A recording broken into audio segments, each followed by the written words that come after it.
혹시 슈링크를 받고 나서 효과가 별로 없었나요? 이 슈링크를 잘하는 병원을 찾고 싶은가요? 지금부터 여러분의 궁금증을 바로 해결해 드리도록 하겠습니다.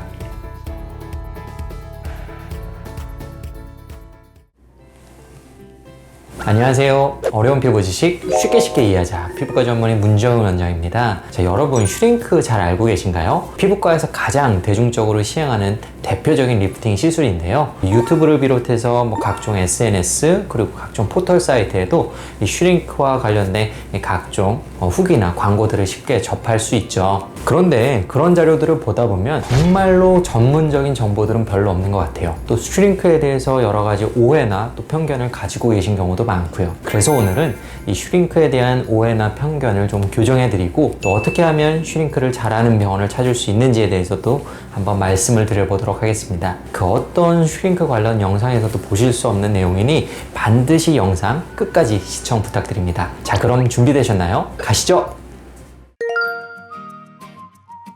슈링크는 고강도 집속 초음파, 하이프라는 시술의 일종입니다. 마치 돋보기의 원리처럼 초음파를 피부 속 깊숙한 곳에 초점을 맞춰서 피부 속 특정 지점을 자극해주는 시술인데요. 특히 피부 속에 있는 근막층을 수축시켜서 피부를 리프팅시키기 위한 용도로 사용하게 됩니다. 같은 계열의 장비로는 가장 유명한 오리지널 장비인 울세라가 있고요. 슈링크는 이러한 울세라를 모티브로 해서 등장한 국산 장비라고 보시면 되겠습니다. 여러모로 슈링크의 접근성이 좋기는 하지만 솔직하게 말씀드리자면 울세라에 비해서는 몇 가지 한계점을 갖고 있는 것이 사실입니다.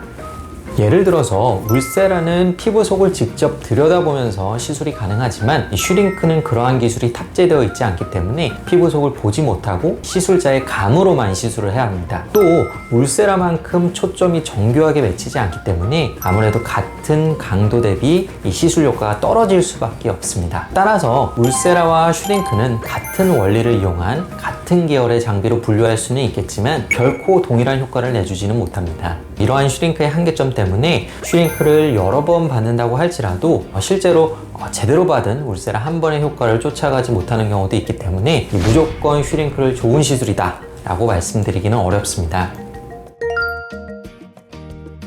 하지만 이 방금 말씀드린 슈링크의 한계점에도 불구하고 우리가 슈링크를 선택하게 되는 이유가 하나가 있죠. 바로 저렴한 비용인데요. 다른 리프팅 시술에 비해서는 상대적으로 저렴한 가격대의 비용이 형성되어 있기 때문에 피부과에 처음 오시는 분들도 부담 없이 접근할 수 있는 것이 가장 큰 장점이 되겠습니다. 독자는 이 슈링크가 가성비가 좋은 시술이다 이렇게 말씀을 하시는데요. 저는 슈링크의 비용이 낮은 것은 사실이지만 가성비가 좋을 수도 있고 또 가성비가 나쁠 수도 있다고 생각을 합니다. 사실 가성비라는 것은 이 시술의 효과가 나타났을 때 따질 수가 있는 것이거든요. 만약 시술 가격이 아무리 저렴하다고 할지라도 시술을 받았는데 그 효과가 전혀 없었다고 한다면 사실은 가성비가 아예 없는 시술이나 마찬가지인 것입니다. 실제로 타 병원에서 슈링크를 받았는데 이 효과가 전혀 없었다면서 울세라를 원해서 저희 병원으로 찾아오시는 경우가 상당히 많습니다. 즉 슈링크는 잘 받으면 가성비가 좋은 시술이 되는 것이고 잘못 받으면 가성비가 나쁜 시술이 되는 것이죠. 그렇기 때문에 여러분이 만약 슈링크를 받고자 하신다면 무조건 슈링크의 시술 가격이 저렴한 병원을 찾기보다는 슈링크의 효과를 제대로 내줄 수 있는지 그리고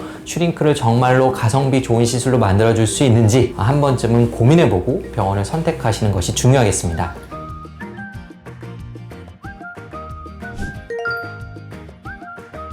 똑같은 슈링크라고 할지라도 시술을 어떻게 받느냐에 따라서 시술 효과는 크게 달라질 수 있습니다. 하이프 시술의 시술 효과를 결정하는 요소들은 굉장히 다양한데요. 그 중에서도 가장 근본적인 요소 중에 하나는 바로 피부 속에 있는 근막층을 얼마나 정확하게 자극했느냐입니다. 슈링크는 울세라처럼 피부 속을 들여다볼 수 있는 기술이 없기 때문에 사실 이 근막층을 정확하게 자극한다는 게 굉장히 어려운 일입니다. 여기서 시술자의 실력이 아주 중요하게 관여를 하는데요. 피부 속을 직접 들여다보기 어렵다면 결국에는 근막층의 위치나 깊이를 시술자가 유추해서 시술에 들어가야 됩니다. 하지만 이 근막층의 깊이는 사람마다 다 다르고 또 같은 사람이라도 얼굴의 부위별로 달라지기 때문에 이 시술자가 올바르게 유추하지 못한다면 원하는 만큼 시술 결과가 나오기가 어렵겠죠.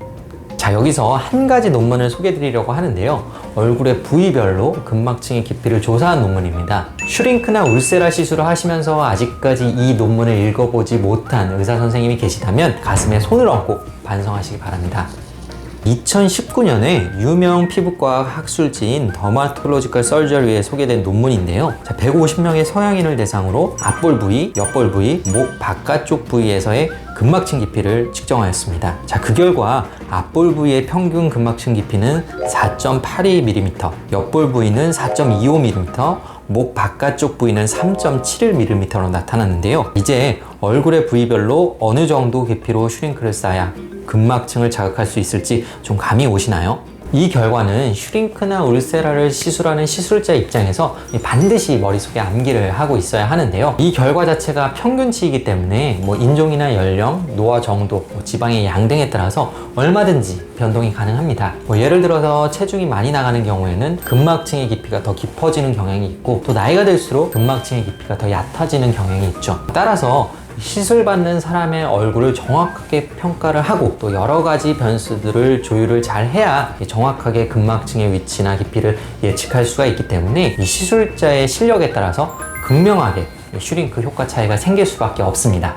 또 한 가지 중요한 점은 울세라 시술을 많이 해본 시술자일수록 이러한 예측이 쉽다는 점입니다. 울세라, 특히 제가 하는 울세라 바이맥스 시술은 근막층의 깊이를 눈으로 직접 확인하면서 시술에 들어가기 때문에 이 시술을 계속 반복해서 할수록 대략적인 근막층의 위치가 예측이 됩니다. 이 정도 연령대에서 이 정도 얼굴의 살을 갖고 있고 피부 노화가 이만큼 진행된 분이라면 이 부위에서 대략적으로 근막층의 깊이가 여기 있겠구나, 이런 식으로 말이죠. 따라서 슈링크 시술을 제대로 받고 싶으신 분이라면 울세라 경험이 풍부한 병원에서 시술 받는 것도 좋은 선택이 될 수가 있겠습니다.